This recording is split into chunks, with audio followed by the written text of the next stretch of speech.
Good morning, council members, staff, and members of the public. It is Tuesday, October 21st, and I'd like to call this meeting of the Policy and Strategy Committee to order. I'd like to begin by acknowledging that we are in Mi'kma'ki, the traditional territory of the Mi'kmaq people. We will begin today with our announcements, acknowledgements, and recognition, and I'm going to turn the time over to Mayor McLean-Weil to begin this item.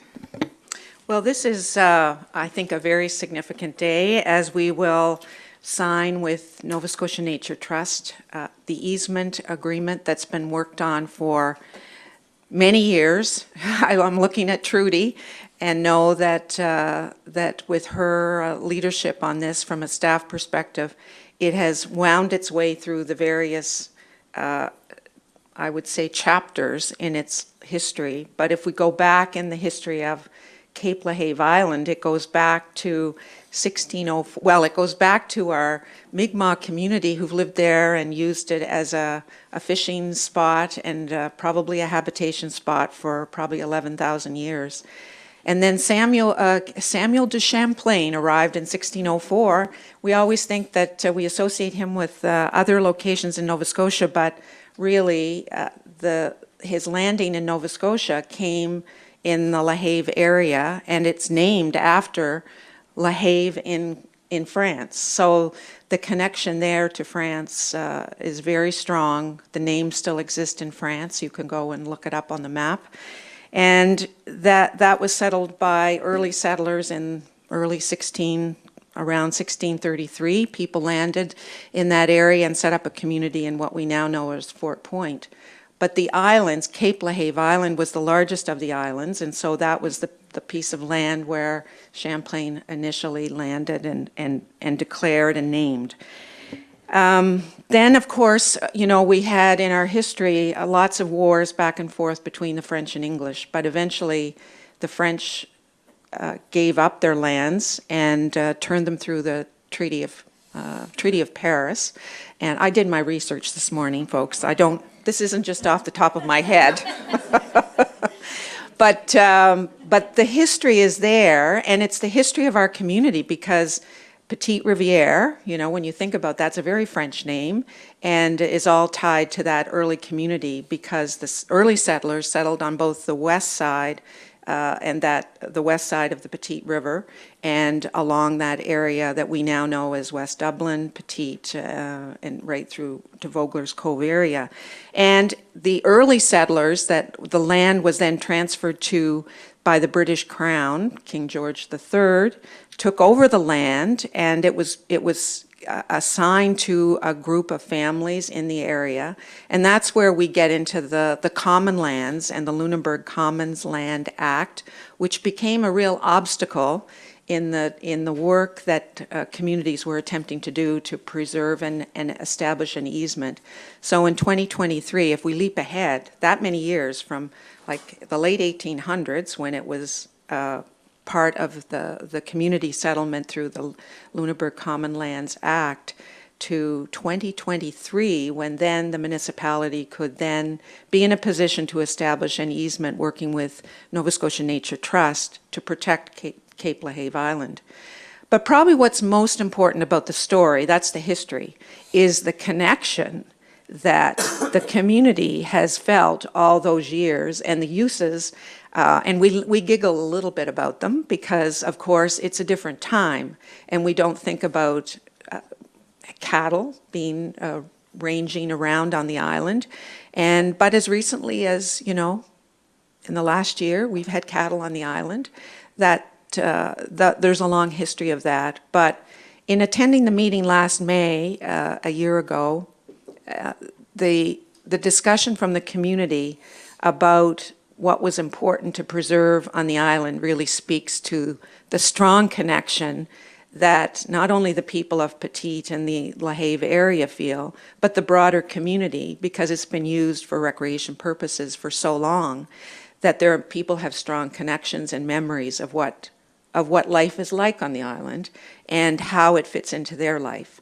So today, with the signing of the easement that we will have with Nova Scotia Nature Trust, we are assuring the future of that island, that the things that people feel strongly about will be preserved. So I think that's the importance of today, is it recognizes that people share a deep sense of belonging to the island, and the easement and the work that has now been completed with Nova Scotia Nature Trust will preserve that forever.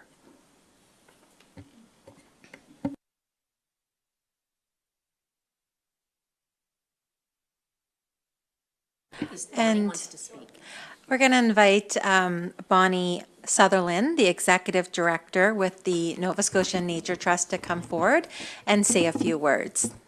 Yeah, so on behalf of the Nova Scotia Nature Trust and really all Nova Scotians, we are really thrilled to be here with you today and to be able to sign this landmark agreement protecting Cape LaHave Island. It really is an incredibly significant achievement for conservation in Nova Scotia, for coastal conservation, the demonstration of municipal leadership on environment, and I think a real source of hope and inspiration for other municipalities and Nova Scotians who share our concern and care for the land and natural values of Nova Scotia. So our congratulations and thank you to Mayor McLean-Weil, to all of the councillors for allowing this to happen, for the staff who have worked so hard with us over the years to make this happen, and to the community members whose participation in this process and communicating to the municipality how important this island was and their support for seeing that protected has made all of this possible. When I mentioned about it being significant for the coast, this is 2,600 acres, 50 kilometers of coastal shoreline, very ecologically rich and diverse, so many habitats that are so important to wildlife, endangered species, migratory birds. The intact nature of that much coastal habitat is just rare in Nova Scotia.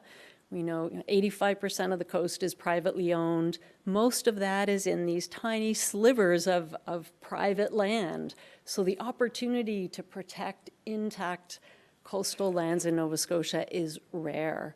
And so this opportunity to make such a big conservation achievement possible is particularly significant in light of the challenges of protecting our coast and the ownership patterns and just the rare opportunities like this. So to have a municipality willing to step forward to ensure its protection is really remarkable.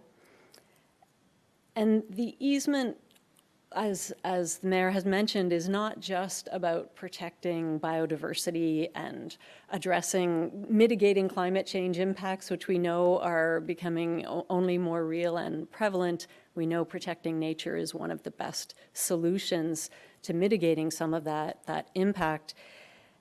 But we also share a passion for protecting land for people. And it's admirable how much the municipality has listened to the citizens, taken their concerns about the environment, the land around them and how important it is to them to heart, and really taking a lead in Nova Scotia as a municipality on the environment. We're proud to partner with the municipality of the District of Lunenburg. You've taken the first municipality to create regulations to protect the coast. And the conservation plan or the policy that the municipality adopted that has set the ambitious target of protecting 20% of your municipality by 2030. And now I understand the strategy to make that possible and figure out what lands are most important to protect and how can we protect them has gone out to the community for their input and guidance. And that's really inspirational. And signing this conservation easement, I think it may only be the second conservation easement in Canada. The first with the town of Wolfville, right here in Nova Scotia. I think it's one of the first in Canada to actually be a conservation easement that binds municipal lands in perpetuity for nature and to be protected for people to be able to enjoy. So it's an incredible accomplishment. I think a really inspiring example for other municipalities across Nova Scotia, and I hope Canada, in terms of the role that municipalities can play and collaborations like this, where land trusts and municipalities can work together to achieve conservation that just otherwise wouldn't be possible. So I hope all of the councillors, the community members, the staff who work so hard on this feel really proud of this major conservation achievement that we are signing into being today, and proud of the natural legacy that you have protected forever for all Nova Scotians, for nature, and for this planet that is so fragile and that we love so much. So thank you. If I might just add to that, I do want to recognize that this council gets to sign the agreement, but it's the work of a number of previous councils that really set the stage for what's happened today. Because if you think about our municipality here, the consideration of establishing as many parklands and protection of trails as has been done here is quite significant. And it does align very much with this kind of a signing we're going to have today. So it reflects a long history in this municipality of recognizing the importance of preservation of the land around us. So I just wanted to make sure there are many councils that were involved in this, and many staff people. Yes, many staff people. And if I can just single out Trudy Payne, the Director of Recreation, who has been working on this for so many years, and CAO Tom McEwen as well.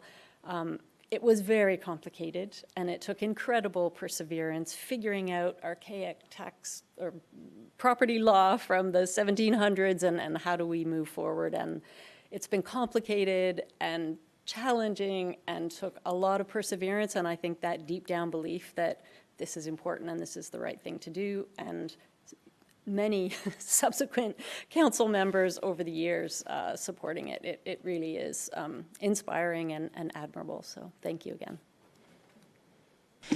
And with no further ado, we would invite you to join our mayor over at the table in front of the flags to sign this agreement.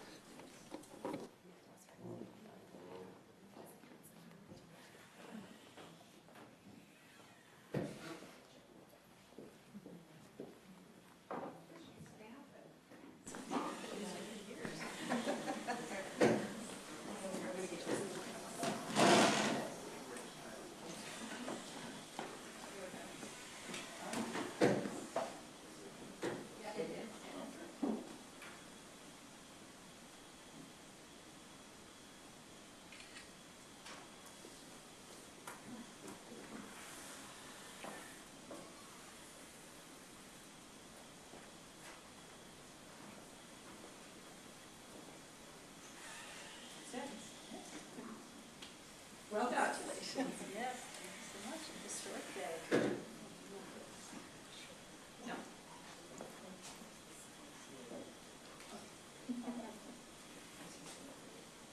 I think we want to just do a bunch of quick photos. I'm going to move that table if you guys want to do the chair. Okay. Yeah.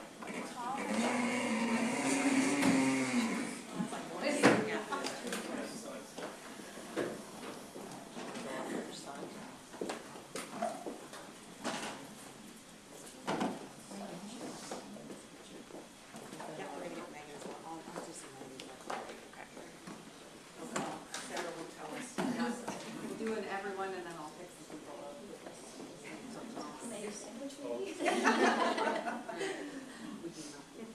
Look at me and smile. Great. Tom, want to jump in for quick? He's the legal in this. All right, everyone looking at me. Smile. All right, and how about just the mayor of the county? He's going to write the sign. This is, you can do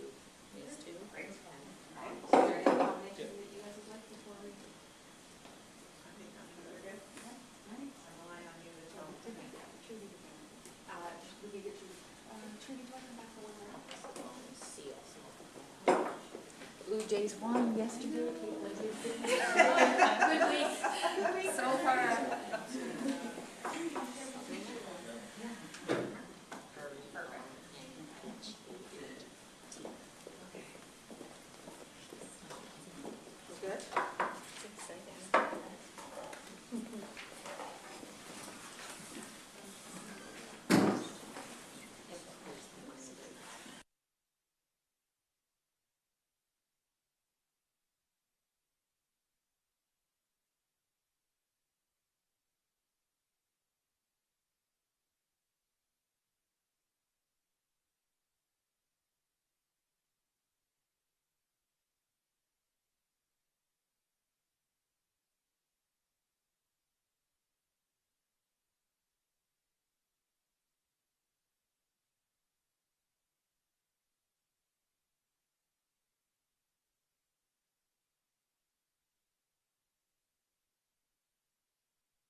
I once again just want to thank the Nature Trust members that were here today to sign this agreement.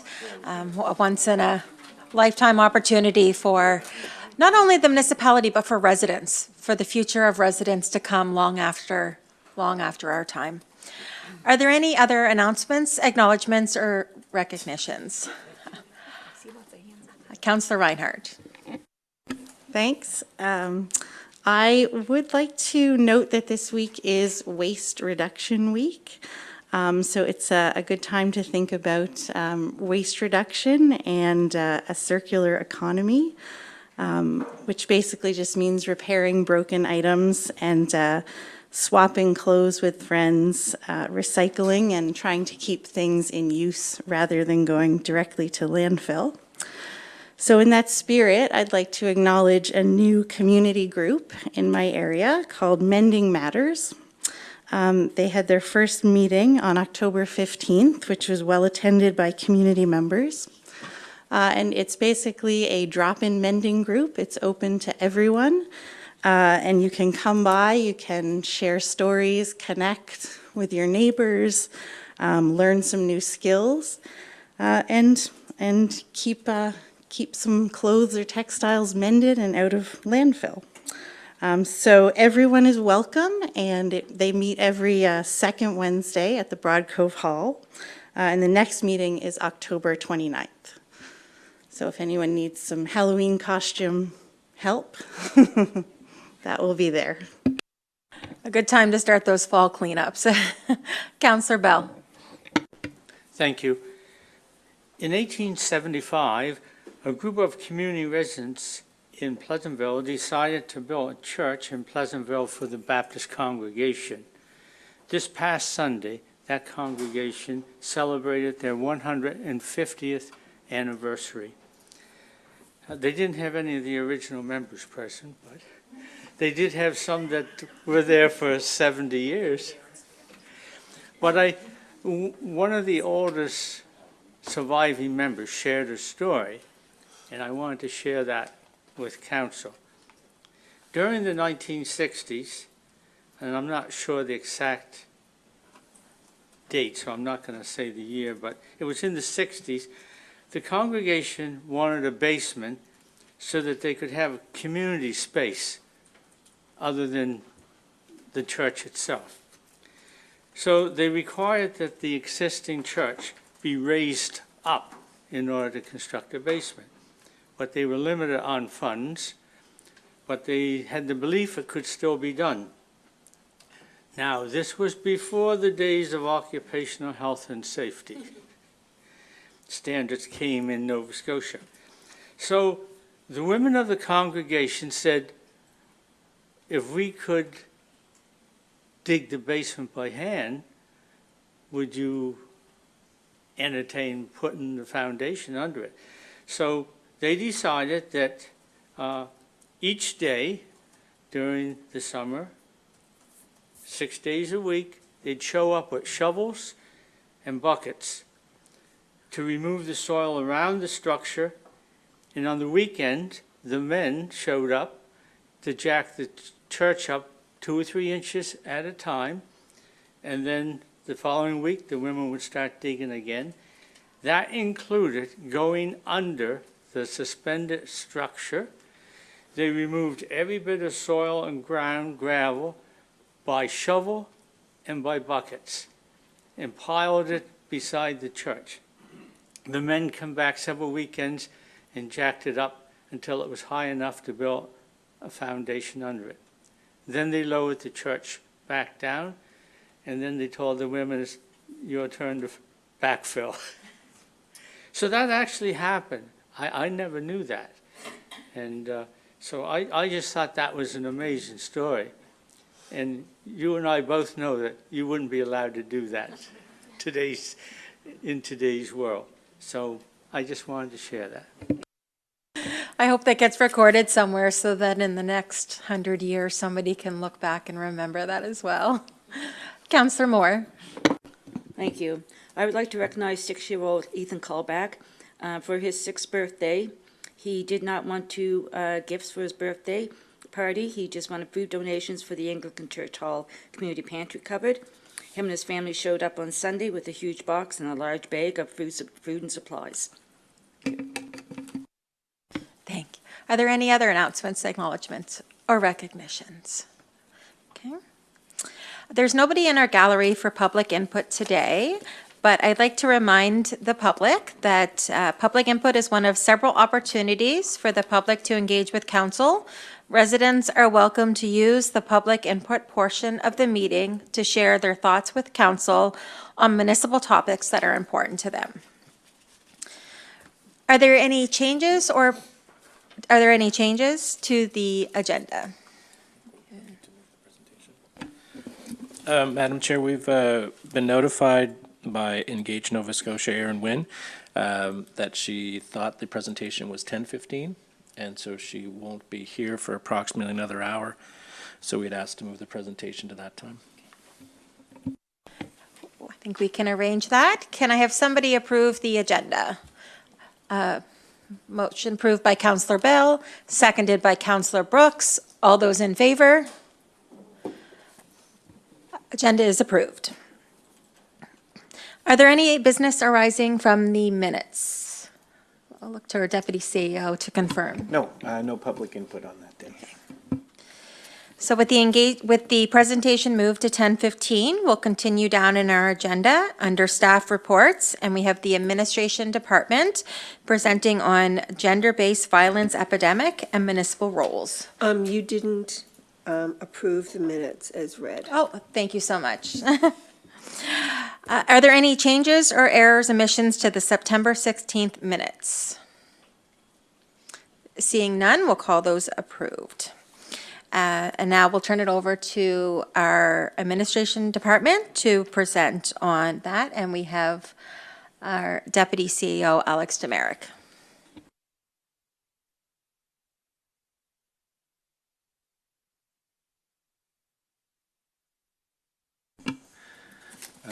Good morning, committee members. I'd like to point out very first thing, Ella Gindi worked hard on this presentation. Unfortunately, is not present today, so you're stuck with me, but she deserves the credit. And then when I misspeak, you know where the blame can go. The presentation is showing online. Great. Okay. Just to provide a little bit of background as to why we're here speaking to the committee on this morning. We received a presentation from a nonprofit organization in our area, Be the Peace, on gender-based violence. And so we are coming back to provide some analysis on the municipality's current initiatives and approaches on this issue, as well as some discussion on the organization's presentation and things that we might consider to change. So to provide a little bit of background, much of this is more thoroughly covered both in the staff report, but also in Be the Peace's original presentation, which is a very good presentation. It has lots of good information about the issue itself. But to provide a very cursory summary, gender-based violence is violence that's rooted in gender norms and stems from unequal power in those gender norms. So the way that gets expressed is intimate partner violence, which is sometimes called domestic violence, family violence, sexual assault, and also coercive control, where one member of a partnership exerts undue control over another member. It obviously disproportionately impacts women and girls, but this also is a factor for particularly the trans community and also has a different impact in rural environments where there may be less anonymity, less opportunity for moving, and also less access to things like public transportation. So Nova Scotia does have higher than national average incidence of gender-based violence. It's also important to note that studies have shown that very little gender-based violence is actually reported to the police. So if the incidence of reporting is high, we can expect that the actual incidence happening in our community is far higher than that. Very startling, the number of femicides or deaths at the hands of an intimate partner.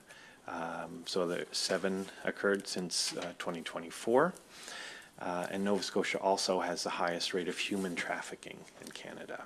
So obviously a very serious issue in the nation, but specifically here in Nova Scotia. And then finally on the background front, in December 6th of 2023, this council formally declared gender-based violence an epidemic. So it wouldn't be a presentation from me without noting municipal jurisdiction. we always want to clarify, this is not something that falls squarely at the feet of municipalities. However, there is always a role for municipalities to play when it comes to things like community safety, economic development, and community development. In order to put some substance behind a declaration, it does require some thought and also sustained action. So simply making a declaration and perhaps providing a donation or a short-term action isn't going to make meaningful change, which is clear that's what's needed based on the presentation from Be the Peace and the statistics we've just had a look at. So just in terms of approach, staff went through the presentation, the way that it was themed, and identified areas where the municipality is already taking action, where things that council has directed the municipality to do are already working towards societal change, and then open some discussion points for areas that the municipality might expand the work or change the approach to have more impact on this particular issue. And again, I'll just be going over the highlights, but there is more detail in your package. So the first issue identified by Be the Peace is the financial dependence and housing insecurity traps survivors. Also of issue in our area, there is some transition housing, but it is often at capacity or you face a waiting list when looking for it. So Shore Open Doors, the temporary shelter called Roof 25, Harbor House, and also the John Howard Society are all providing some of that transition housing, but it's at or over capacity. Currently, council does make $10,000 a year. This has been going on for a couple of years now. This is discretionary granting, which is provided largely to SODA, but also to the food banks in the area. As you're well aware, we're in the process of finalizing a housing strategy. So this will directly address some of the housing insecurity issues. If the strategy is successful, you'll see more affordable housing and more availability of housing. And we're in the process of developing a regional economic development platform. And it was clearly laid out by Be the Peace that economic dependence is a key factor in being able to leave an abusive situation.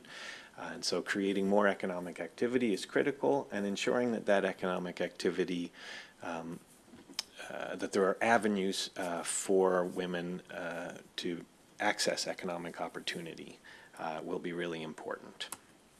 So some options for council to consider. We will be doing some targeted outreach on the consultation process for the housing strategy. So we'll make sure that we do get some specific perspective from organizations that have insight into gender-based violence and how it interacts with the housing issue. So we'll want to consider that feedback when we do get to the stage of finalizing the housing strategy.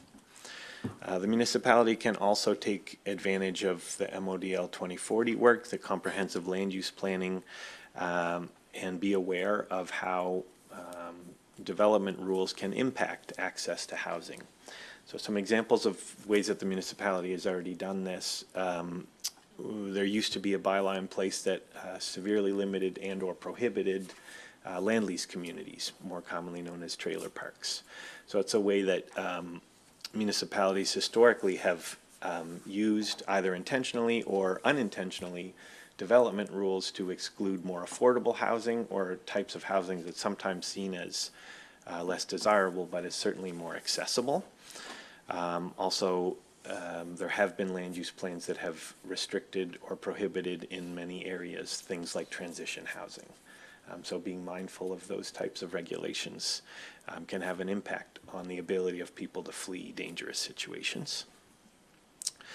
I've noted the Regional Economic Development Platform, which is important for many areas of council strategic goals, but ensuring that the platform is aware of and is looking for opportunities to increase women's participation in the economy is really critical. The second issue that the Be the Peace organization highlighted was public safety, and their specific public safety beyond policing. Then they note that in rural environments, there aren't a lot of resources for responding in the moment of a crisis, access to transportation and mental health supports. So this council has taken some significant strides in terms of improving public transportation. So we now have point-to-point service across the entirety of the municipality through Lunenburg County Wheels. That doesn't address specific crisis response. So if you're in need of transportation immediately, that Lunenburg County Wheels is not the option for you. And the municipality also provides funding for the Senior Safety Coordinator, which is a fantastic resource that provides a lot of assistance and can provide connection to vulnerable families who are looking for different services.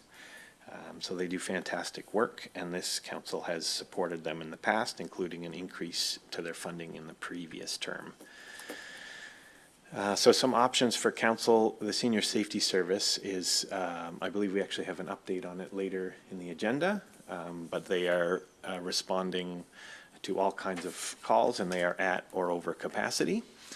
So council could certainly explore increasing funding to that to make that service more available. Our libraries do provide a hub for programs and access to services.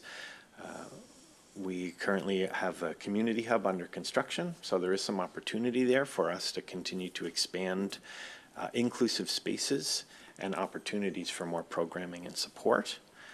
And then there is also the opportunity to support community groups, for example, Be the Peace, who are engaged in this type of work, working at the grassroots level. So council could obviously consider either a change in grant funding criteria or an expansion into a different category of grants that would help community groups that have expertise, first voice experience, and interest to pursue programming and support services that would help address some of these root causes. It is just important to note the provincial government has identified that we're moving away as a province from police advisory boards, and they have put into legislation that they will be creating community safety boards. We have very little information on what that change actually means, but while attending a provincial conference for municipal administrators, I did learn that they have plans in the works for municipalities to develop community safety plans in association with these committees. We have no information on what that actually means or what those requirements will be. Some of those exercises are more box checking than they are providing substantive change. But some of that also rests with the councils themselves. So councils that have more interest in conservation may be more successful at something like a sustainability plan than a council that's simply checking a box for the province. So as those requirements roll out, there may be opportunity for this council to be more thoughtful about how we can make meaningful change in the community in addition to meeting provincial requirements. The third issue identified by Be the Peace focused on adopting a GBA plus lens. So essentially this is similar to our IDEA lens, but will be a little more expansive and would look at the impacts that a policy or an initiative might have on gender and identity issues, and particularly on issues around violence against women. So currently, council has adopted that IDEA lens, and staff, all staff have undertaken some basic training around implicit bias, anti-racism, and inclusion. We've also been participating in some regular ongoing training, which is provided online. Our regional coordinator and Ella, who's our local lead for the IDEA program, are looking at improvements to our own training internally, and we are specifically looking at some training around gender-based violence and misogyny and how to address implicit bias, which has historically been affecting the way that decisions are made. So helping reduce some of the bias that prevents, I'm sorry, I'm getting quite lost in my words. We're working on some leadership training, which will help our staff become more aware of biases based on gender and improving the empowerment and inclusion of women and gender diverse people in our decision-making. So this is an area where we would like to get some more advice from folks with first voice expertise, and staff are suggesting we refer this to the Regional Anti-Racism and Anti-Discrimination Committee to get some more insight in how we might go about doing this. The fourth issue is around policing and reporting barriers. So as noted earlier, there's severe underreporting. And some of the causes in the literature suggest this is as a result of mistrust of police and other institutions, specific issues that come up around the trauma that's caused by gender-based violence, and also those implicit biases that I was referring to. The province is in the process of overhauling policing. They've indicated they'll be moving away from the RCMP towards a provincial policing force. They've adopted new standards for town forces, which suggests they're expecting either investment from towns or transition to this new provincial force. And the provincial government is taking what they call a whole-of-government approach to responding to things like the Mass Casualties Commission. And so we expect that some of their work around the creation of a provincial force will be trying to address some of the issues around policing and the levels of distrust resulting in underreporting. So at this point, staff aren't recommending that we do anything further in relation to policing and gender-based violence, as we expect that the province is changing the structure. So we're not confident we would have significant ability to change how the RCMP operate, but the province is making some efforts there, and we'll see if there's new opportunities once they make the shift to the new policing model with the community safety boards. Finally, the last issue is around awareness and partnerships. So Be the Peace noted that public education and multi-sector collaboration is going to be key if we're going to make wide-ranging and systemic change. The municipality has sent a letter to the province requesting more funding for gender-based violence and groups that are working to prevent it. We think that this is something that would be best looked at from a regional perspective, and so we're recommending that this be included in the request to the regional committee. So to summarize staff's analysis of the presentation, there are several key initiatives that this council has initiated which drive right to the very heart of some of the systemic issues. Chief among those is the development of a housing strategy to address access and affordability, the economic development platform, and expanding fixed route public transit so that there is more access to transit that doesn't require booking well in advance. We're also going through training internally, trying to foster cultural change and institutional change in the municipality itself. And we believe that the Regional Anti-Racism and Anti-Discrimination Committee would be a great spot to get some of that first voice input and adopt a regional approach to trying to address these issues. This issue speaks directly both to quality of life and economic growth in terms of council's strategic priorities, so it aligns well with the work that the council already wants to do.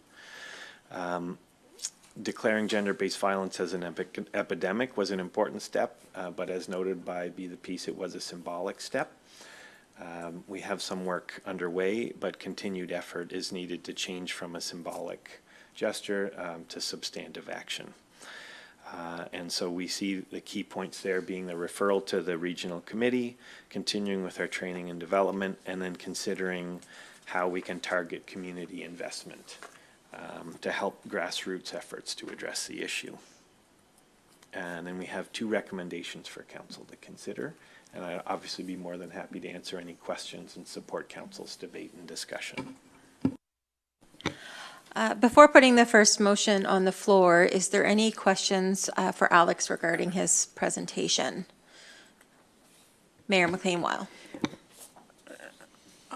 I'm a little hesitant to say this, but I will. I do have concerns about the referral to the advisory committee, the regional committee. The reason I say that is that not all the municipalities share the same level of commitment to work on this issue as this municipality does. Or they would have done what this municipality did, which was declare an epidemic. So that concerns me because initiatives that will go from that committee will be based on a united, somewhat regional approach, that there'll have to be buy-in to some extent from others. Now, maybe this is a way to help other municipalities develop some appreciation for the role they can play in this, but I am concerned with that. I'm not saying don't do it, but I feel like, and the other thing is, this committee has a lot of work to do to really to get functioning, because I don't think it's really functioned yet to any great extent. I'm going to just say it. And so that does worry me, referring things to a committee that has yet to really get its feet under itself. Just some small clarification. I think that's certainly a valid point to be concerned, given different municipalities have different interest and capacity to pursue these issues.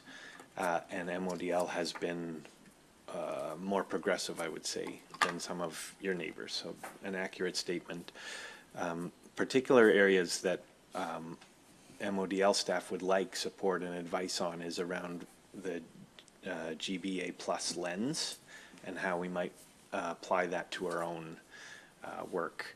And I see that as being eminently achievable by the regional group because they are set up to do similar work. So for example, we've worked with the regional coordinator who has now developed a workbook for staff that are doing public engagement for things to think about and consider before finalizing your public engagement plan that will help bring in more first voice from equity deserving groups. So I think it would be fair to temper hopes that there will be large regional initiatives undertaken, but certainly some advice would be helpful. And also having that advice generated and vetted at the regional level will ensure that that tool is available and council members in other councils will be aware of it. So I think you're right to temper expectations, but I do hope that there will still be value, even though they're busy, and we do, anytime you're dealing with a regional initiative, it can be challenging. Councillor Smith. I do want to recognize that the work has been slow to start at that table, but we had a meeting on Thursday, and I heard back from a number of people after that meeting that they felt it was very productive and that people have clarity on the plan that we need to create. And I share some hesitation about referring things to other committees that we can get started on right now in our municipality. I don't know that we need to have the committee provide more feedback, be the piece, we're the experts, and we heard from them, and we've got great staff, and I think some of these things we can move forward on, and it's not that you're referring everything to that committee, but also being on that committee, from that perspective, referrals like this drive the work forward. And as far as it being a regional plan, yes, that's true, but also each municipality will have to operationalize it. So each municipality will take will have different emphases from that regional work plan, depending on their context, their infrastructure, what they see they need to prioritize. So I hope that didn't sound too, that was clear. I do support the referral to the committee, though, because I think it's going to be really useful for our work.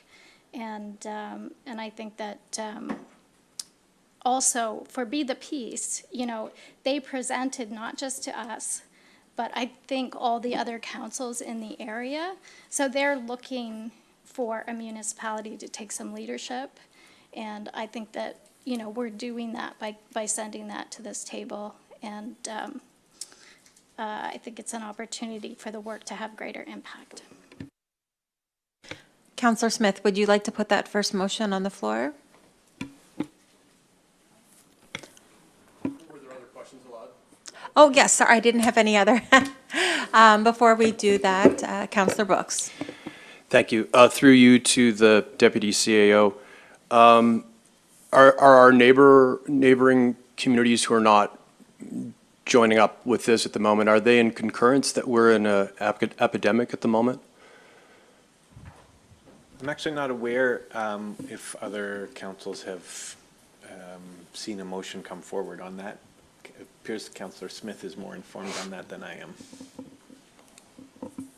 Sorry, I'm not sure which councils have declared an epidemic, but I will say that the province has.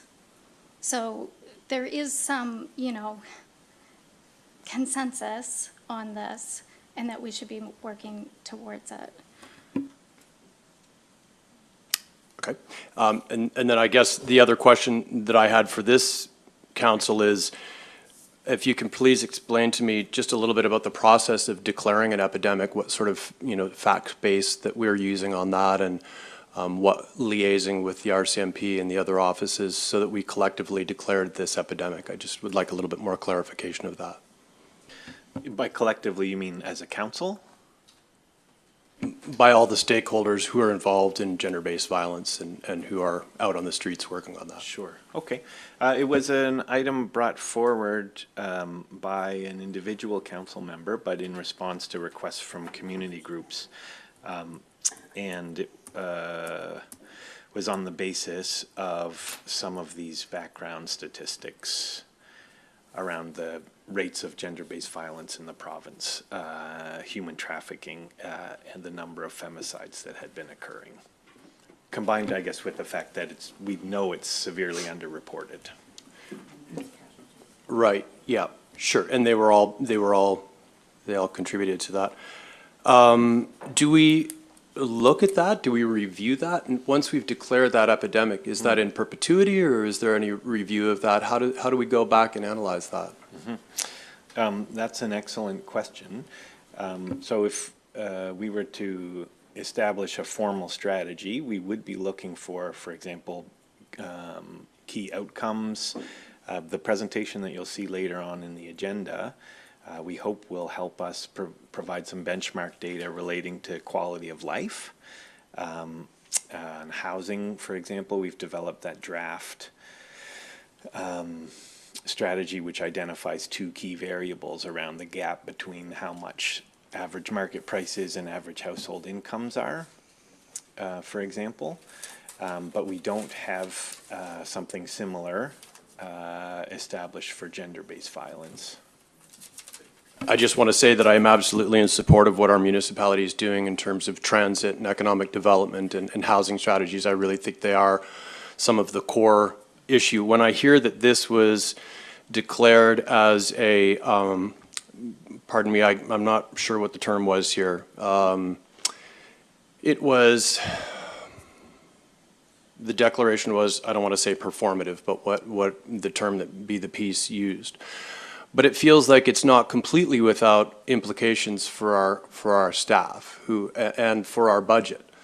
So I just want to have a little bit more clarification on something that we can just pronounce, but does really have further staff and budget implications. I'm just trying to get clarity on that. Yeah, that's an excellent question. The council regularly makes proclamations and declarations, and those don't necessarily have a direct budget impact. It requires something else to happen as well.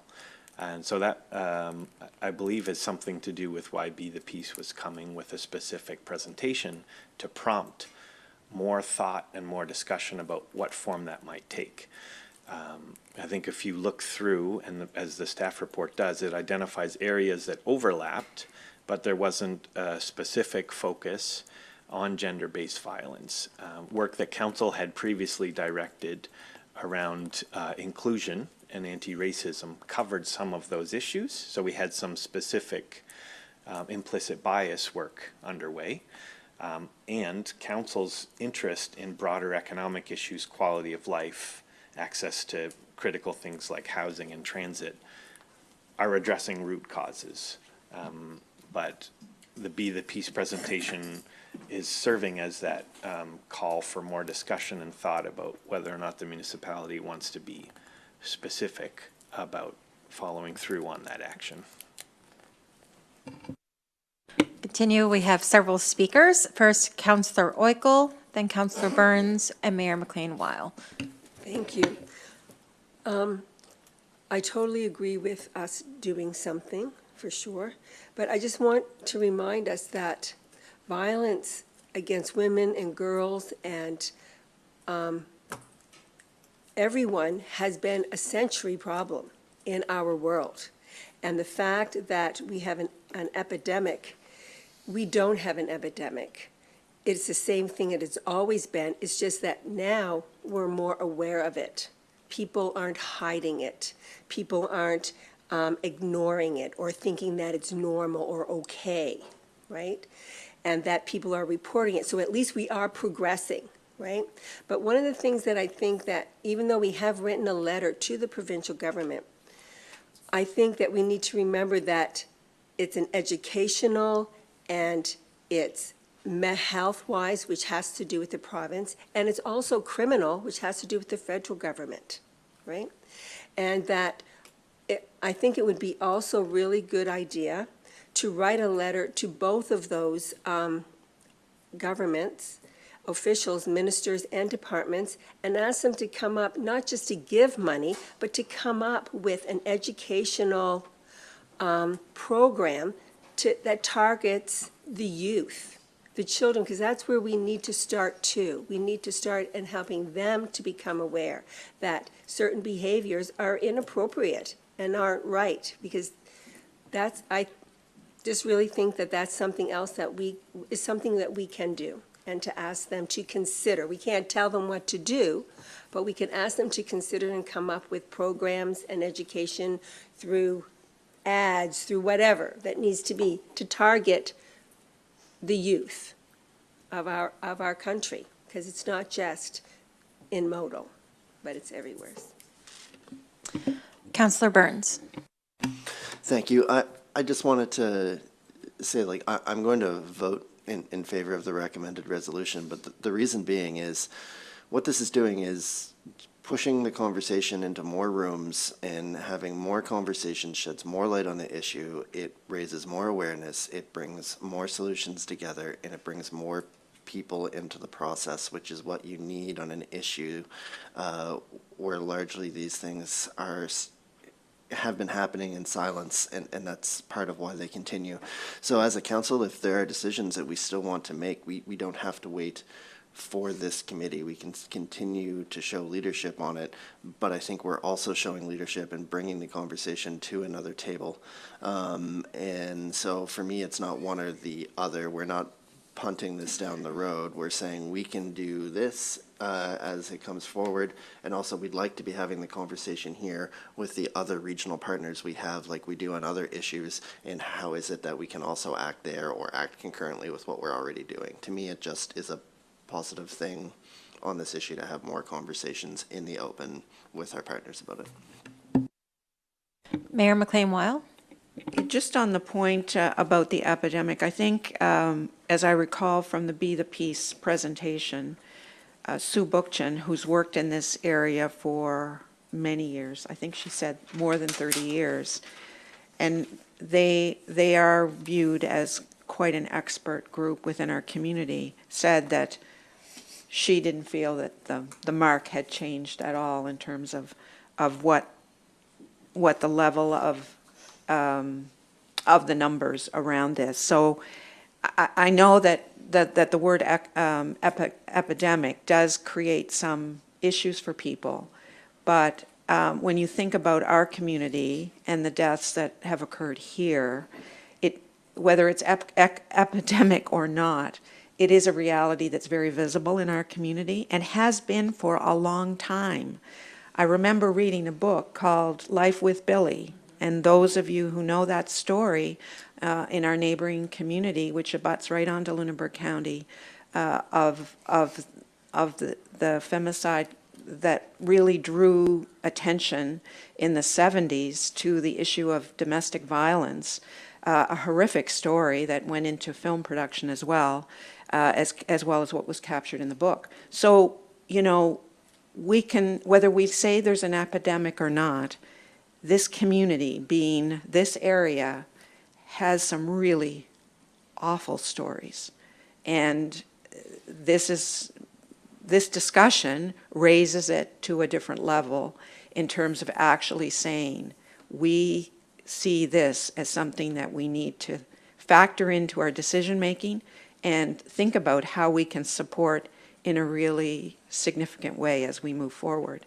And so to Councillor Brooks's point about funding and budget, and it does have budget implications. Yes, we are budgeting for certain things within our community, whether they be public transit, but we're doing it for many reasons. We're doing it to assist seniors in our community, those who don't drive, those who have accessibility issues, those who need to escape from and have independence in their life. Those are all things that public transit addresses. So I think what we're doing with putting this in our agenda is that we are starting to have serious conversation that will continue. This isn't a one-off. The declaration of an epidemic, yes, that created kind of an awareness, but now we're getting to what really can potentially over time make a difference. And I think those decisions about whether we want to do more than what we have through some of the more, what some might indicate a more indirect way, to the points that Councillor Oikel's raising around education, then we need to look at what communities want to do, or what some of our community organizations like Be the Peace are doing and acting on, or through Second Story Women's Centre. So there are other ways that we can support community without us being directly involved. We are not the experts, and we have a lot of experts in our community that can really do good work. So that may be something we want to consider as we go forward. But, you know, I think at least having this as a serious conversation, and one that will continue, is a really big step and an important step. Councillor Brooks. Just on this recommendation page here, on the second recommendation that the Policy and Strategy Committee directs staff to explore opportunities to expand support for senior safety and community grants that fund gender-based violence education and prevention initiatives. I feel like we're conflating two things there.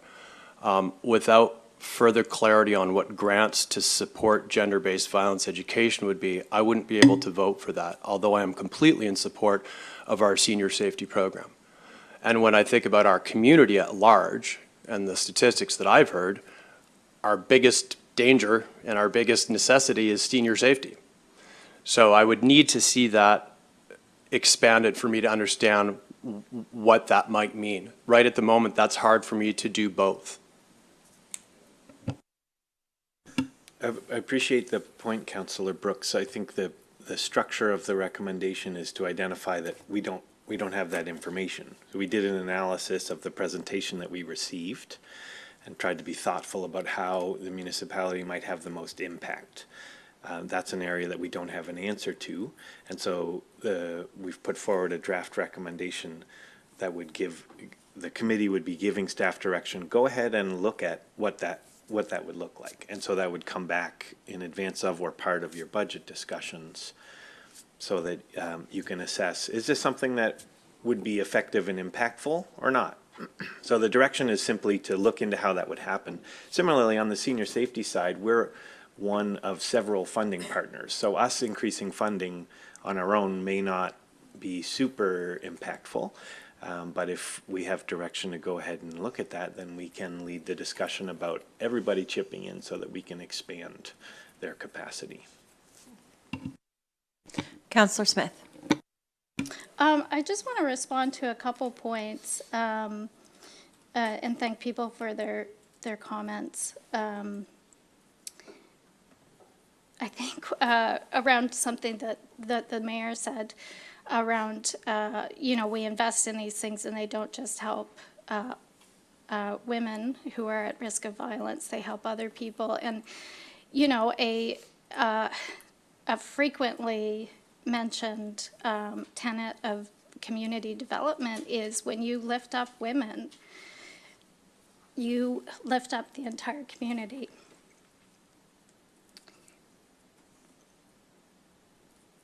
I apologize.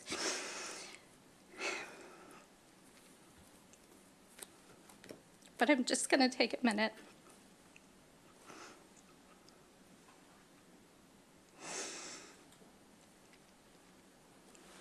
Absolutely. This item on the agenda brings all kinds of emotions for different people, so please feel free to take a second and I gather do your just want to thoughts. recognize Casey, Councillor DeLong's work on this. She wanted to be here today, but was not feeling well. So she's not here today. And she could have provided more of that background around how the declaration of gender-based violence as an epidemic came to this table.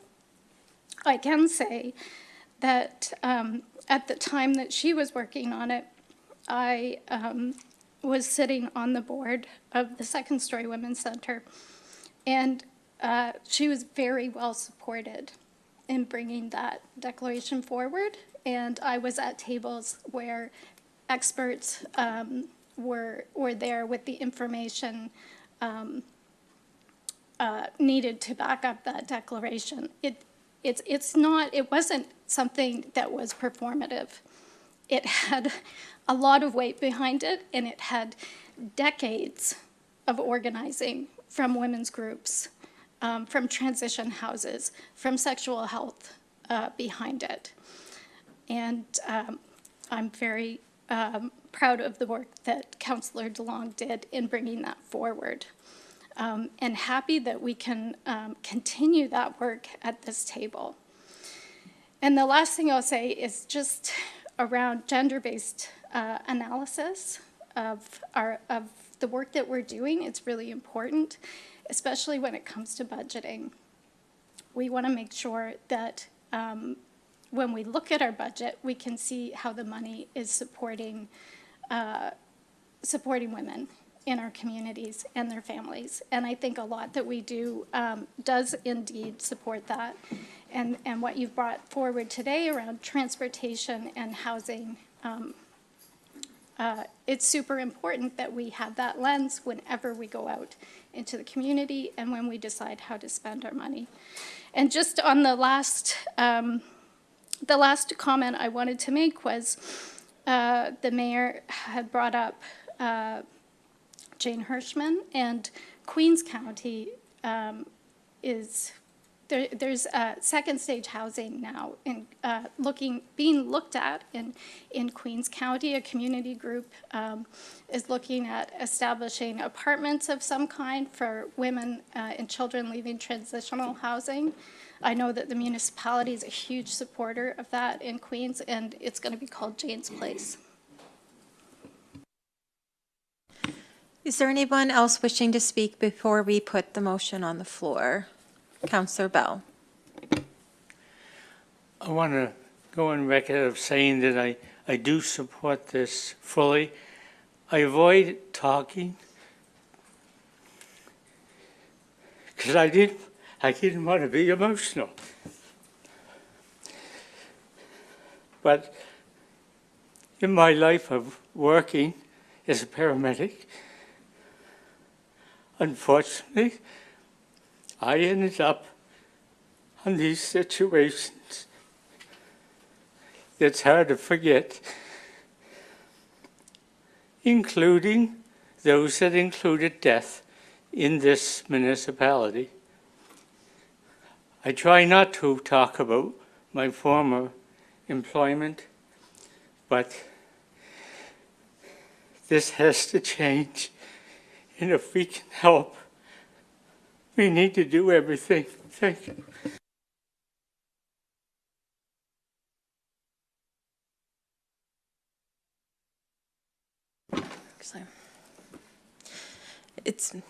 It's a hard conversation to have. We all have different opinions, different views, different stories. But it has to start somewheres. And therefore, I would ask somebody to bring the first motion on the floor. Councillor Smith.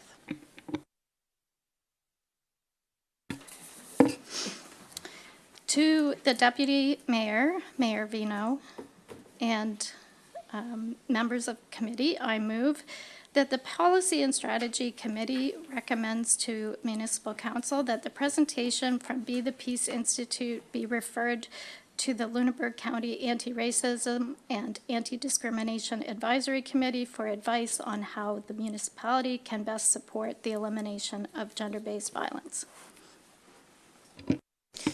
Is there a seconder on that motion? Seconded by Councillor Bell. Any further discussion on the motion? All those in favor? Opposed? Motion is approved unanimously. Can I get somebody to bring the second motion in front of us to the table? Councillor Moore. To the Chair, Deputy Mayor Vino, and members of Council, I move that Policy and Strategy Committee direct staff to explore opportunities to expand support for the Senior Safety Program and community grants that fund gender-based violence, education, and prevention initiatives. I so move. Is there a seconder on that motion? Seconded by Councillor Hubley. Discussion on the motion. All those in favor? Opposed? Motion is carried unanimously. Just before we go to a brief recess, Councillor Oikel, I just wanted to acknowledge your suggestion and make sure that you're okay with the two motions that have gone forward for now and see where that leads from there, because there were some points that you made regarding sending letters. But are you okay with the two motions as now and see where that leads to? Yes, certainly, but there is no reason why we couldn't write a letter as well. I just didn't know if a motion, if I needed to do that, or if that would come from staff, or how that would work, or if council had the appetite for it, to have us write a letter to those, to them. Yeah, without direction, staff wouldn't undertake that. We only prepare those on direction from council. All right, so can I make a motion with that, right? So, to the Deputy Mayor Vino and members of council of this committee, I move that this committee recommend to council to write a letter to the ministers and departments of education and public health in both federal and provincial governments, to ask them to consider programming that would educate the public and specifically school-age children on violence, specifically gender-based violence. I so move. Is there a seconder on that motion? Seconded by Councillor Bell, Councillor Moore, sorry. Discussion on the motion. Councillor Smith. I would just hesitate on that because I know that the province is doing a lot of work right now around education and gender-based violence. So I know that there is some work going on, and I think that that's what we'd get back in a letter from them is an articulation of all the work that they're doing at the moment. It would be wonderful to have a letter back from them telling us what they're doing. That would be fabulous, fabulous. Councillor Brooks.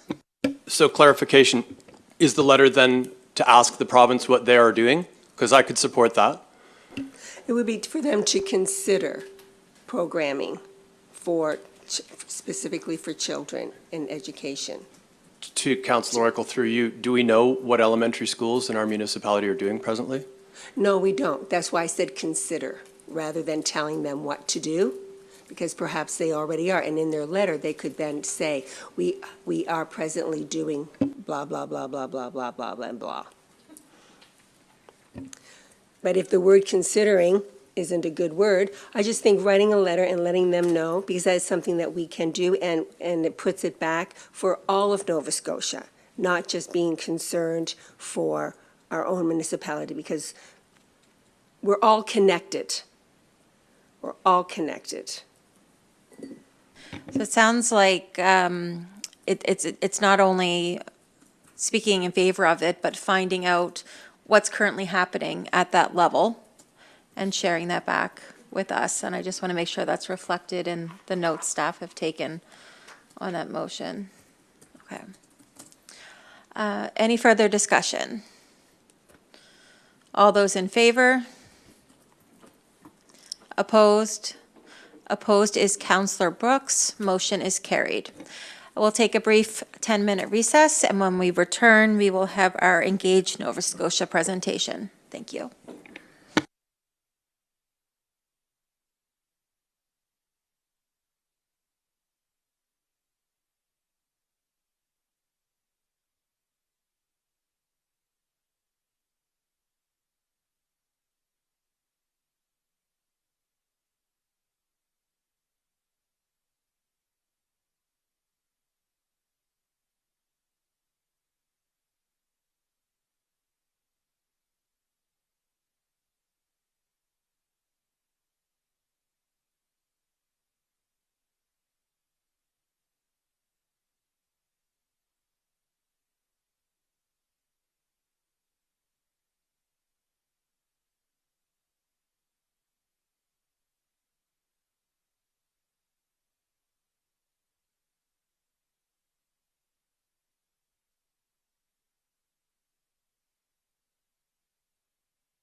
right, welcome back, council members, and I'd like to welcome to our council chambers Erin Wynn with Engage Nova Scotia, who's going to give us a presentation on quality of life in Nova Scotia, particularly for modal. So welcome, Erin. This appropriately? There we go. We've got you now. Here, I'll get myself situated. Lean in a little, lean up, come move the chair up. Here we go. All right, excellent. Great. Good morning, everyone. Nice to see you all, and great to catch. I don't need to be right on top of it. I can come right back here because it's advanced technology. Thank you. Wonderful to see you all. I'm so excited to talk to you about what we've been up to at Engage Nova Scotia and our upcoming initiatives, and also nice to see some of you. I live in Broad Cove, so very nice to see some faces that I'm familiar with for the work that we do.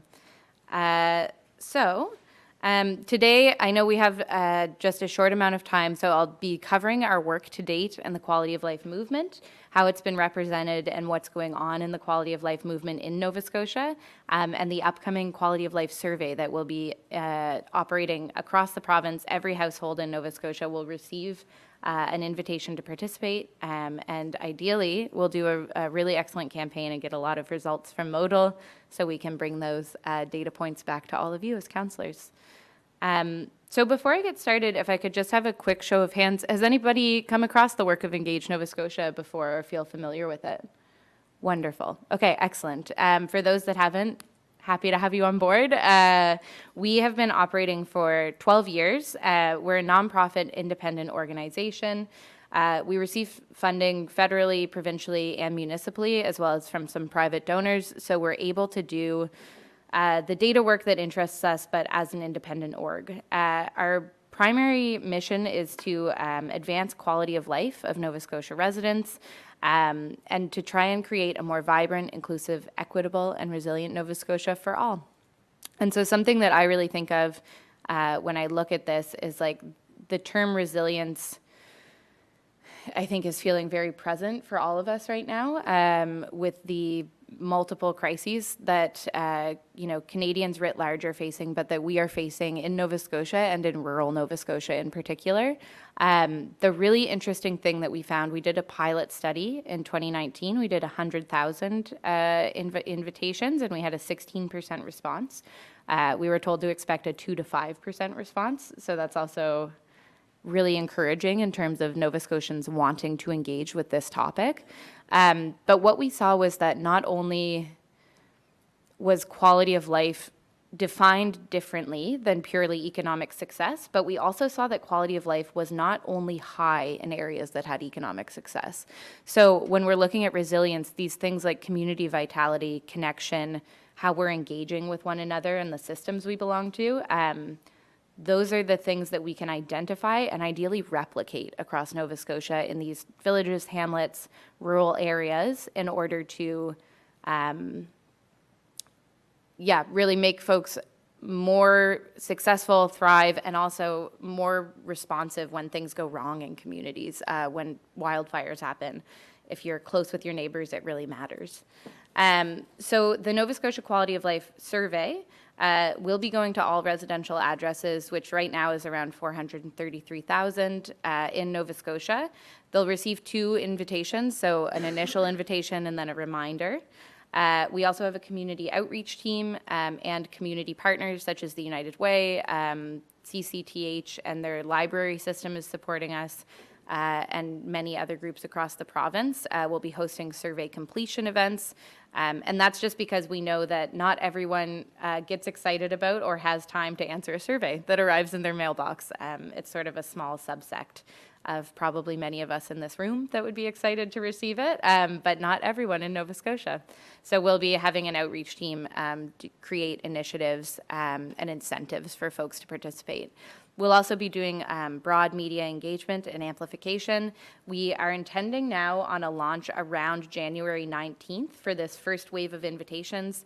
We were originally scheduled for October 6th, but we have been impacted by the Canada Post strike, so we're moved out to January of this coming year.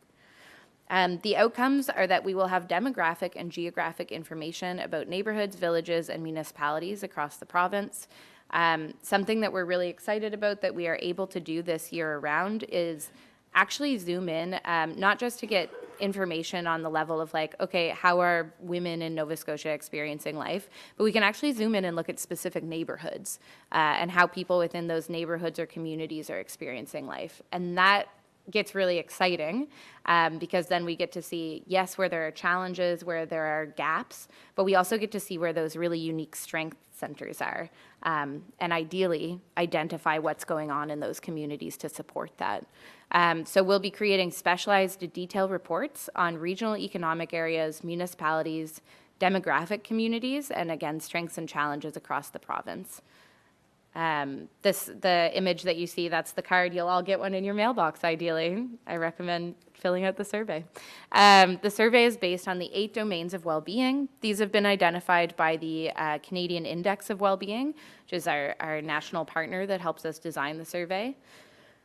The areas we look at are community vitality, democratic engagement, education, environment, healthy populations, leisure and culture, living standards, and time use. The interesting thing, we often joke that like time use is the one that gets the least love, but time use really impacts if you feel you can show up for things in your community, if you feel like you're able to be present with your family, if you feel time impoverished and like you actually don't have time to do the things that matter in your life. Within each of these categories, I've provided just a couple examples. This is not the full questionnaire, but a couple examples of what the survey questions look at. So you might see in healthy populations what kind of food people have, how much access they have to green spaces or to moving their body in a way that feels accessible and affordable to them. We've got questions around whether you feel like you belong to your community. If something were to go wrong in your world, is there someone you could call for help? Questions around your trust in local government, in federal government, and some really interesting questions tying all of that together around demographics. So we get to see who is feeling well-resourced in their communities and in which ways. I've also distributed a copy of the survey by email, so you should have that for reference to see the upcoming one. But we've added new questions since our pilot in 2019.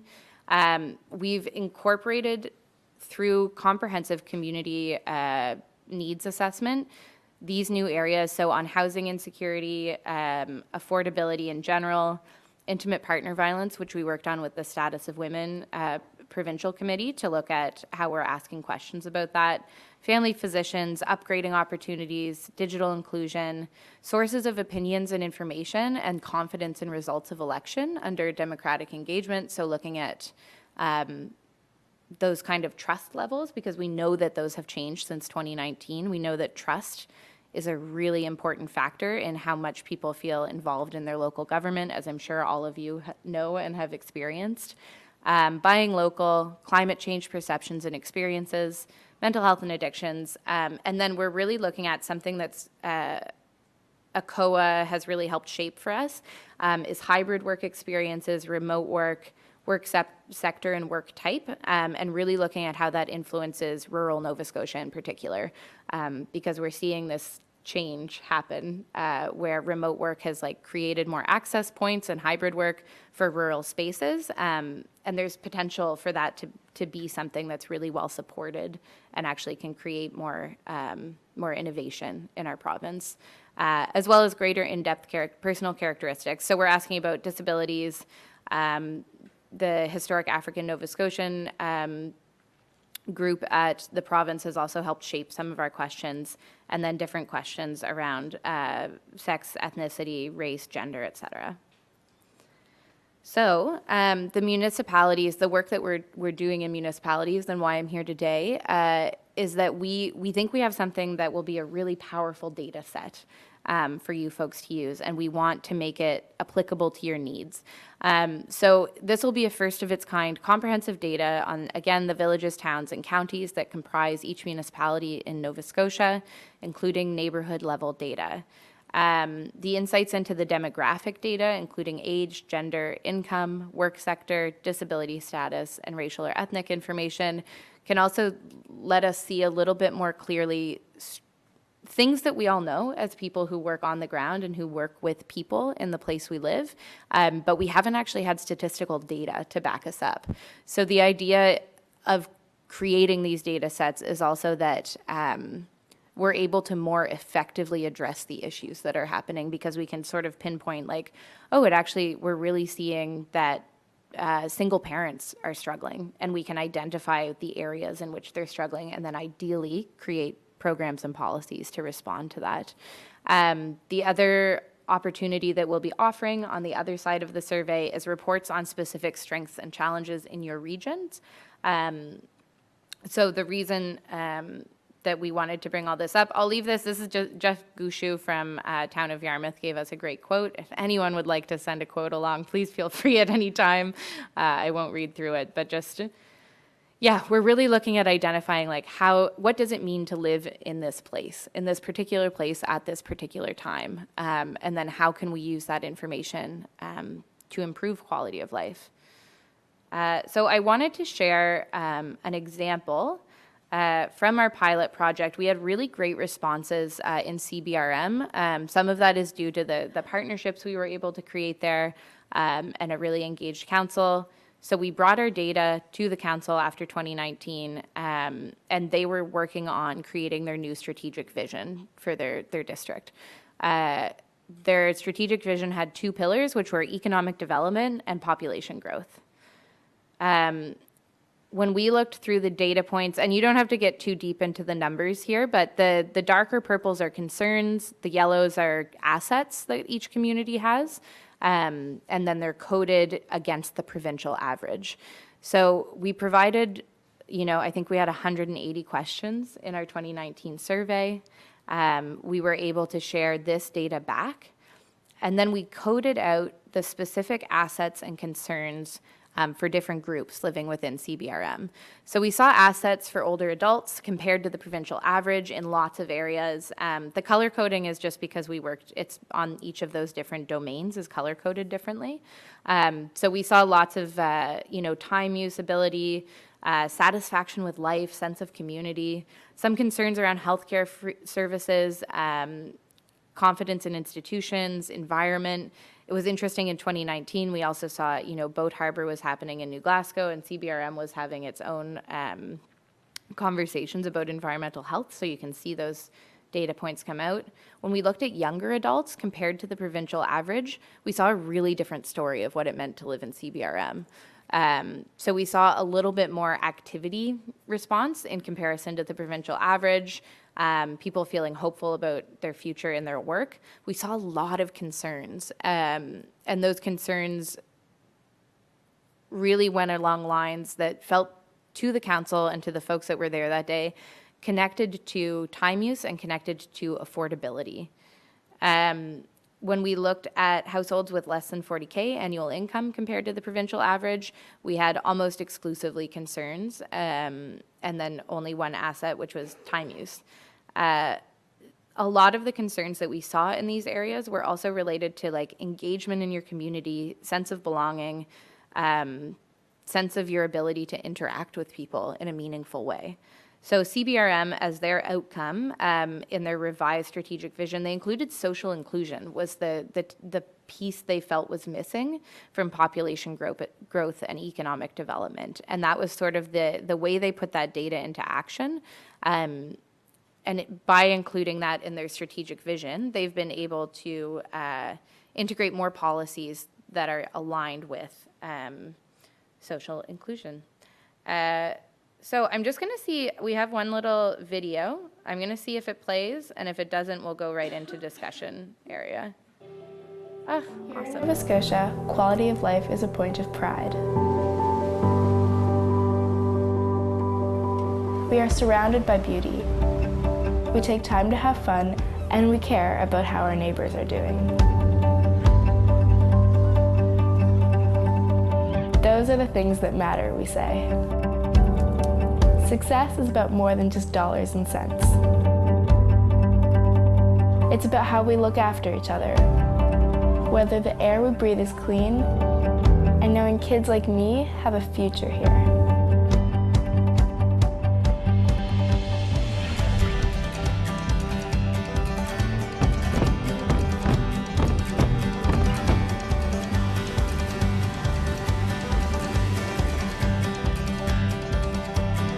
What if we all measured and paid attention to that bigger picture of what we value? Would we make better decisions? Would fewer people get left behind? Might we find new ways to work together?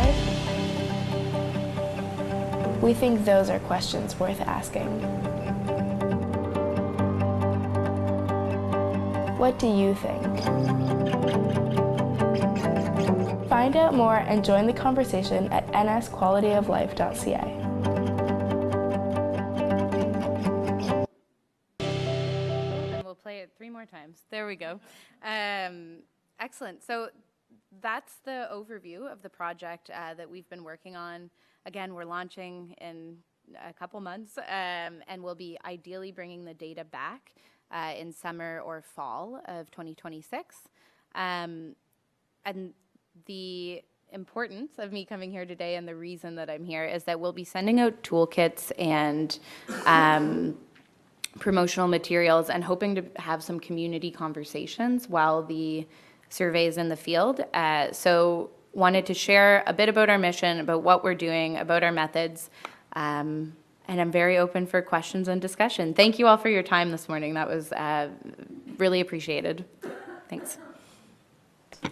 Thank you for coming in today. Is there any questions or comments for our presenter? Councillor Smith. Hi. Earlier today we were talking about the anti-racism and anti-discrimination regional plan that that a committee is working on, and we'll come back to councils. One of the components of that plan, one of the pillars, draft pillars right now, is evaluation. Right. And I was just wondering how your data could contribute to us being able to understand what's going on in the municipality around issues around racism and discrimination, and then evaluate how we're doing in a number of years. Yeah, that's an excellent question. Thank you.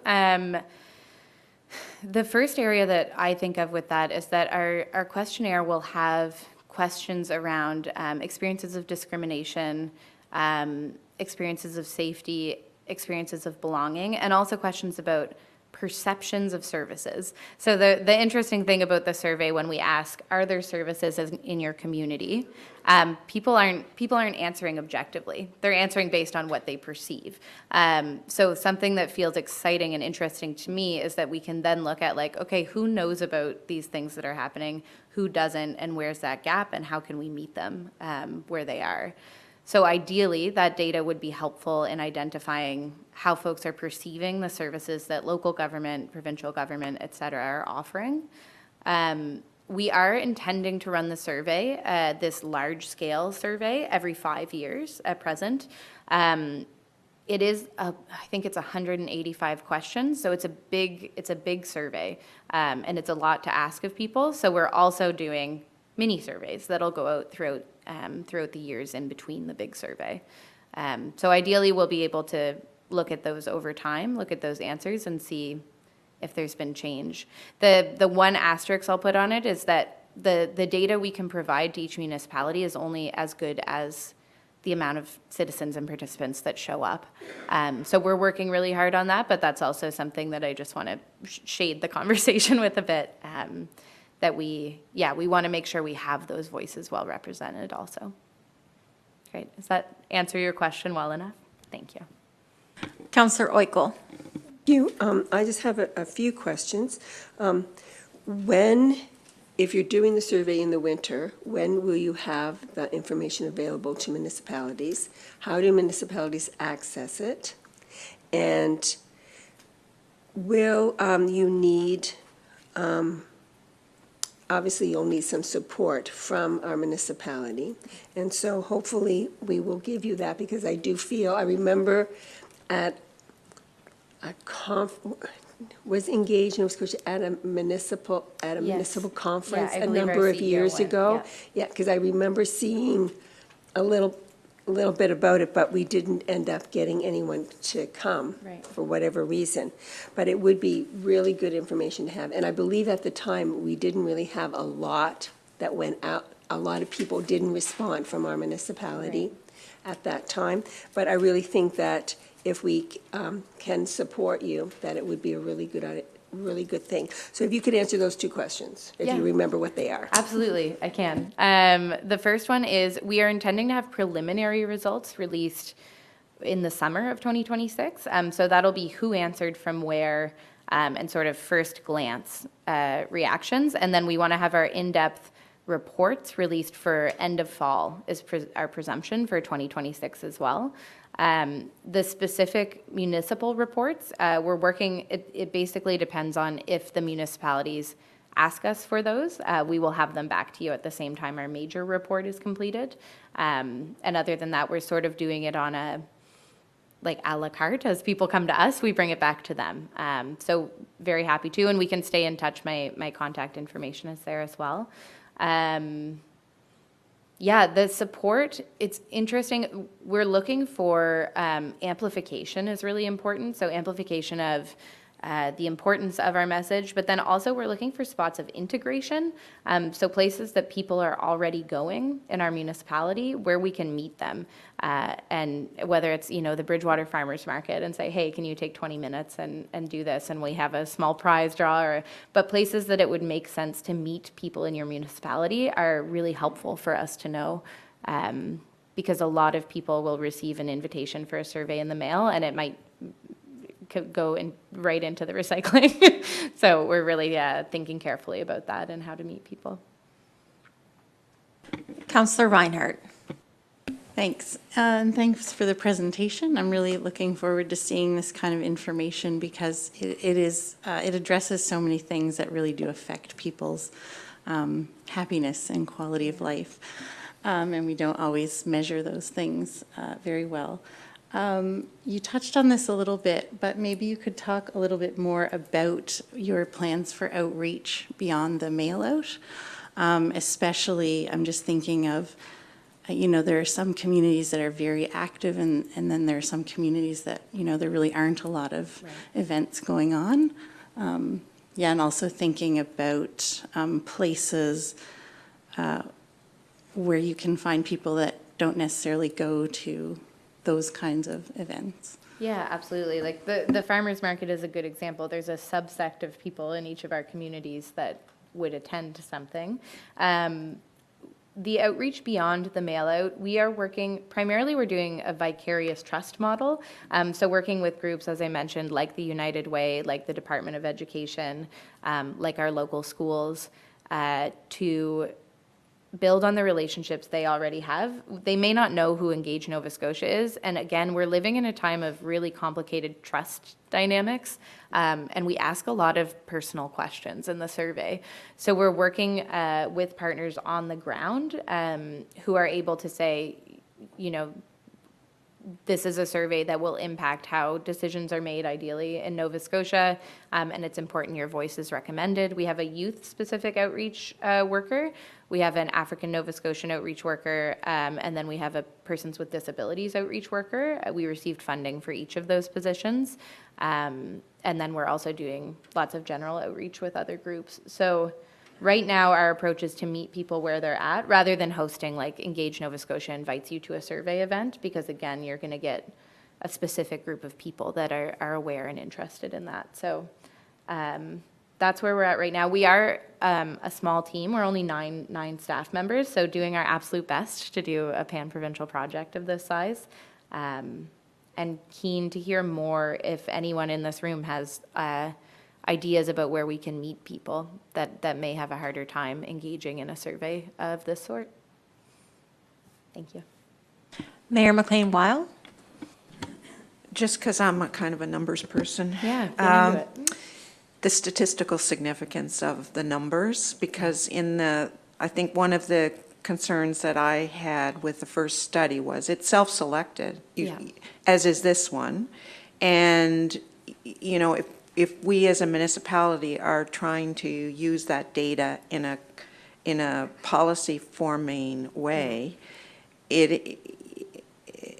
you can be, you know, biasing the results. So can you speak to the significance, to statistical significance of how you evaluate this? Yeah, absolutely. And again, I really appreciate that question. I think we also saw in our pilot some really exciting and interesting results, but there was also a large overrepresentation of happy retirees who answered. And then so when we were saying statements about quality of life, it was based on this, you know, majority of one population who was feeling that way about the place that they lived. The approach we have taken and plan to take in a more intensive way this time is stratifying our sample, so doing intentional oversampling in populations that would be unlikely to fill in the survey. We're working with, for example, like the Housing Affordability and Insecurely Housed Action Committees with the province to do on the ground. They're going to have iPads and go out and gather that data. And then once we have that sample, the Canadian Index of Wellbeing is who does our statistical analysis, and they weight it based on the StatsCan process for weighting population data. So they'll use weighting and analysis measures that should diminish the bias from overrepresented groups and then heighten the responses from groups that are less likely to respond. And we don't report on any data that we would have less than 50 data points for, to try and make sure that we're not, you know, amplifying, you know, there's 3 unhappy folks in a certain community and saying like that's the only version of this. So we don't report on anything that we don't have a 50% minimum population to look at. But it's a really important question. I feel the same way where I'm like, we want this data to accurately reflect what's going on here. Any further comments or questions? Not seeing none, but thank you very much for coming today, and look forward to receiving that in the mail. Wonderful. Yeah, thank you for your time, and reach out if you'd ever like to discuss more. My contact is there as well as our general contact. Perfect. Great. We'll see you all in community, I'm sure, too. Nice to meet everyone. Thank you so much. Okay. Continuing along in our agenda, we'll move down to mayor's, deputy mayor's, councillor matters. And item 10.1, the Lunenburg County Senior Safety Committee report, and that is being brought forward from Councillor Smith. Sorry, I wasn't quite prepared for this to come so quick, but I just wanted to, I haven't reported at council on this committee all year, and at this juncture with the committee, I just felt I really wanted to bring this to the table, not just so that our committee could hear it, but so that, you know, any of our residents listening could also hear what's been going on with senior safety. I had a report from September, I think, included in the package, and I just wanted to highlight a couple issues. Lisa Bennett, the coordinator who puts together these packages, has noted the increasing complexity of cases. So she's having to spend more time with each case. Things aren't really open and shut often. A lot of mental health issues the issues that she's dealing with, she describes in the report. So I encourage you to look at that more closely. But also the number of cases that are open at one time is rising. And as a society, which includes, you know, all the municipal units that contribute funding to this position, we decided that we were going to approach the MLAs. So over the summer and early fall, members of the society met with MLAs Barkhouse, Corkum Greek, and Minister Druhan about the need to increase provincial funding, because our funding has gone up quite a bit from municipalities in the United Way. In 2023, I guess we made a substantial increase, but the province has not increased their funding. And, you know, our message to the MLAs is that, you know, the cost saving of a Safety Seniors coordinator is enormous. The diversion of people away from police services, prevention of scams, preventing costly falls and accidents, and assisting people with resources that help them stay in their houses, in their homes longer. And this is really important during a housing crisis. And also, the senior safety coordinator is able to flag intimate partner violence that's happening and senior abuse.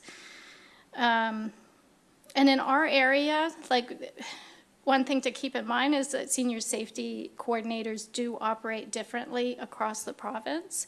In our area, our senior safety coordinator is very hands-on. She makes house calls, and having only one person in this position is very challenging. So she is housed within the Bridgewater Police Service, and often they do go to calls with her just to make sure that there's a second person for safety. But having a second coordinator would allow for that more often. And Lisa has said, you know, it would make the calls it would make a lot of her work more efficient. Having a second person. And something that you can also see in the report is that sometimes she has to put aside the prevention work because she has so many open urgent files to deal with. And we as a society, since, you know, probably people at this table realize that the first senior safety coordinator burned out because of overload of work. So we're very protective of Lisa's health. So we do encourage her to take her vacations, to totally take that time off. And that means, because we don't have a second coordinator, it means that everything stops when Lisa is off. And that is an issue. I know as a counselor, you know, I've referred things to Lisa when she's away, and there's kind of like a critical moment where people need help, and I'm not going to call her back from her vacation because she needs that. Yeah, so I just wanted to stress how important this program is, and we are coming up to budgeting, and so I just wanted to highlight this is a program that is very, very important, but given the needs in our region, it's unsustainable with just one person running the program. And also, this is budget season, budget submission season for MLAs. So if you're talking to your MLAs, please put in a word for this program. We've talked to them. We're following it up with a letter. But also, you know, your local voices on the ground really matter. So if you're talking to your MLAs, please put in a word for our request for more funding from the province. Any questions for Councillor Smith? I just have one. Is there an admin assistant or a part-time person that also works with Lisa in senior safety? I'm just wondering the makeup of that organization. I can't recall because I haven't been on the committee for a while. Yeah, there is some support that comes from, that's housed within the Bridgewater Police Service of admin support. Next item is the South Shore Library Board report, and Councillor Smith also is bringing forward that update. Okay, this one's very quick. There's a lot I could say about the libraries, but I just wanted to kind of bring this point back around about the need for funding. And you'll see in the package that it includes, the regional letter that went out to the province around the funding review and the need for permanent increased funding from the province. And I think I've spoken in emails about how important this is. It's highlighted in the letter. We are not at the place in South Shore Public Libraries where we're closing branches, but without an increase in funding from the province, we're going to be there eventually. And we're also, at the moment, we can't fund increases to staff pay that are really necessary. So we did not get a response from the province saying that they were going to permanently increase library funding through that library funding review process. But we did get more bridge funding for libraries across the province. And it's not a huge amount that's coming to us, but it is something. And I just wanted to highlight that sometimes, when we write letters, we may feel like they're just going into the void with the province and that they don't mean anything. But at our last library board meeting, it was very clear around the table, the feeling that that letter and the advocacy is what got us that second bridge funding payment from the province. So I just wanted to say thank you. And, let's just keep in mind that sometimes the advocacy does fall on the ears of someone who's listening. And that's it. Any questions on the library update? None? Okay. 10.3, committee updates to council, and we have Councillor Hubley bringing this one forward. Thank you. I thought about removing this from the agenda, but I do think it's a conversation that I'd like to have. First, I'd like to say I think all committees are important and the work adds to the quality of life for residents. There's no doubt about it. But I'm not quite sure it's necessary to give an in-council update for every committee. That's exactly why the updates are sent to councillors that sit on these committees, so the emails can be forwarded to keep the rest of us up to date. It gives us time that we can read these updates when it's convenient for us, when I'm having my coffee in the morning or what have you. How time consuming is it going to be to sit through every update from every committee? No disrespect, but I feel that we have bigger fish to fry around this table. The updates from committees are or were typically the ones that residents have a financial obligation. So if the procedure's changing, and not that it's an in-stone procedure, because it's not, but I think it's only respectful to have the discussion around the table, and I'm interested in what councillors feel about this. Does anybody else want to comment? Councillor Oigel. I feel that an in-depth report isn't necessary, but I think that we have the emails, but I do think that get my thoughts corrected here, now that we are broadcasting our meetings, I think it's very good idea for citizens to know what is happening on the committees and that we are doing more than just being here. Right? So I think that a basic, simple, like what was given today, maybe even less than that, can be shared with the public in these meetings. Councillor Hubley. Okay, to ask a question to follow up on that, if I can. So every committee will report back to council. Is that what you're thinking? No, not. I would have to really go through, like, not the nominating committee doesn't have to report back, and, things like that, right? Like reasonable committees that would affect the public, perhaps, or that the public might be interested in. Okay, fair enough. Specific. Councillor Smith. I do agree. It's good to have an idea of how we think committees should report. And actually, people who report verbally on their committees, I have said before, I would love to receive those reports also in writing, because often they come at the end of the meeting, and I'm like, you know, it's not all getting into my head. So like LCLC, for example, or other reports that were that are standardly, you know, given here verbally, I'd love to have the email as well.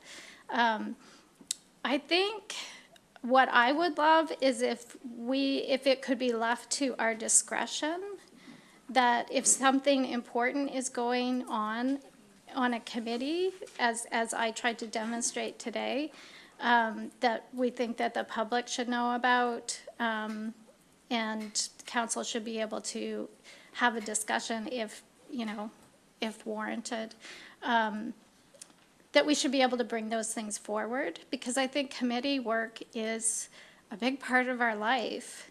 And we're working with other community organizations often, and that it's good to bring those voices to the table when we think that it makes a difference to our work, it's relevant to our work, and it's relevant to our residents who should hear about it.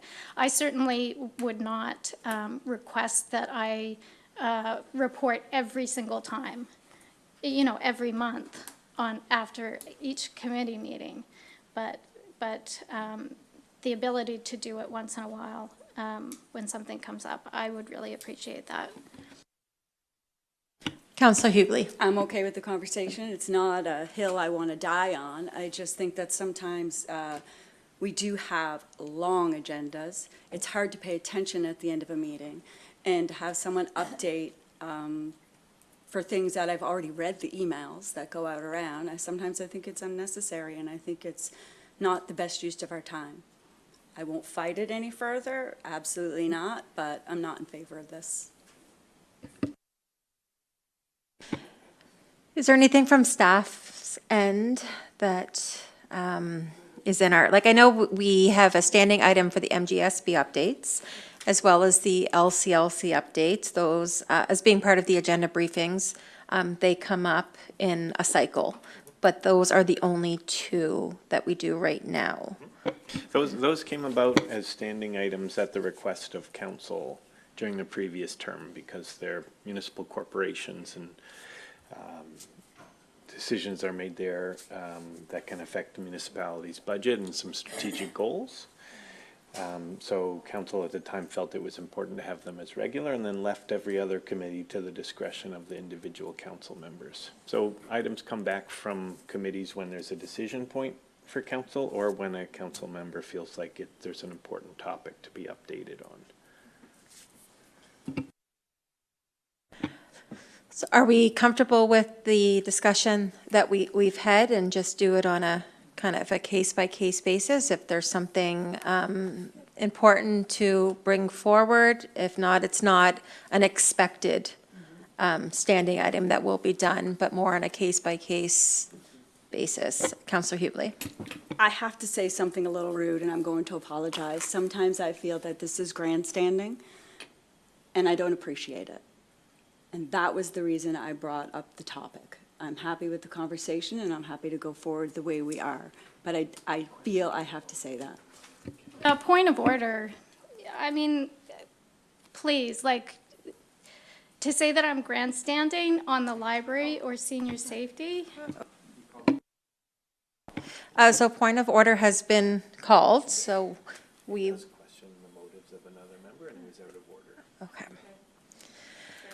So we will leave that discussion as it was and continue along in the agenda. Okay. And I'm just going to confirm with staff that nothing else needs to be done, as these don't come up too often, and I'm seeing none. So okay. Councillor Reinhardt. Yeah, just I'd like to add that I think, you know, we do have to have some level of trust in each other, and, you know, the fact that we are on these committees, I don't think that people will bring things unnecessarily.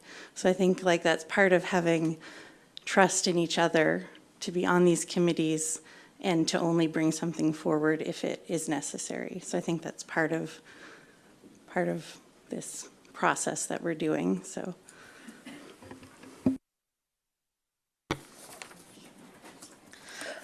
All right. Another standing item on the agenda is the deputy mayor's update, so I'll bring that forward now.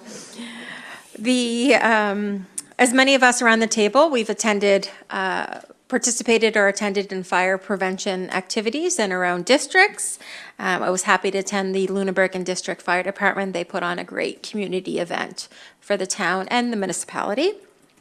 I was also able to bring greetings on behalf of the municipality to the Hike Nova Scotia Summit, which happened on a beautiful day, and many people were looking forward to getting out and riding on the Arthur Young Trail as the event was held at the Best Western, and they certainly were appreciative of the weather, and people came as far away as BC to that event. I also participated in agenda briefings, checks, signings, and all other committee meetings as assigned. Next up, we have the mayor's update. Well, on the weekend, we marked our first anniversary as elected councillors and mayor for this term. And I am confident in saying to the public that we have established a good foundation for the work we want to accomplish during our first year. The year ahead, we'll start to see the culmination of that work that we started and the relationships that have been developing to advance our work. I will leave it to our residents to make the final judgment on our work. However, I am confident in saying, from my perspective, that we are on a good pathway to accomplishing the things that we set out to do as a council, and we'll be refining that through our strategic planning session later in the month. Last week, one of those accomplishments was in hosting a council in the community meeting. We were all committed to a more open approach to governance and helping our residents have easier, more convenient access to our meetings and decision-making process as one of those steps. Now that fall has arrived, the community events and activities have really ramped up, and I think we've all seen that. The planning for the fall council calendar of activities and discussions has certainly increased. The next 6 weeks are really full of community engagement sessions on a variety of topics, including housing, our land conservation strategy, and a restart of the municipal planning strategy with a What We Heard report, which we will have tabled next week. We will also be taking some time to review our strategic priorities and see where we are aligned with our work and what areas need deeper conversation, study, and development. And I would just say that the engaged discussion today factors into our quality of life discussion, which is a strategic priority which we haven't really spent a lot of time on, but we will during our strategic planning session this year. And our discussion around climate change and our initiatives there, that will be another key priority which we will address in our strategic planning. My activities beyond council commitments include attending the Truth and Reconciliation Day activities in Liverpool along with Councillor Oikel and Councillor Smith. I attended a resident meeting with Councillor Reinhardt concerning proposed development of an RV park on the road to Cherry Hill Beach. I participated with Councillor Burns, Hubley, and Reinhardt in the CIBCA Run for the Cure. Yay to Councillor Burns, who ran it. I attended the flag raising in Bridgewater to recognize Cadet Day in Nova Scotia, Tolerama with Councillor Moore, which was a very enjoyable event. Participated in a panel discussion on cycling in the community as part of the Cycle Summit, which Deputy Mayor Vino mentioned. And I attended the Indian Point Fire Department viewing of their new truck, and I wished I'd had a little person with me because they said, wouldn't you like to sit in the new truck? And I said, of course I would, but I think a little person might have appreciated even more than I did. But I had a full explanation of the new technology, and like all fire departments, when they get a new truck, we're very proud to show it off, and they have every right to be because it's a huge financial commitment from the community and a lot of work, and particularly in Indian Point where they really looked at what their needs were there that were a little bit different than some of our other communities. So they actually bought a smaller truck that had more easier access to some of the driveways and roads that are in the Indian Point Oakland area.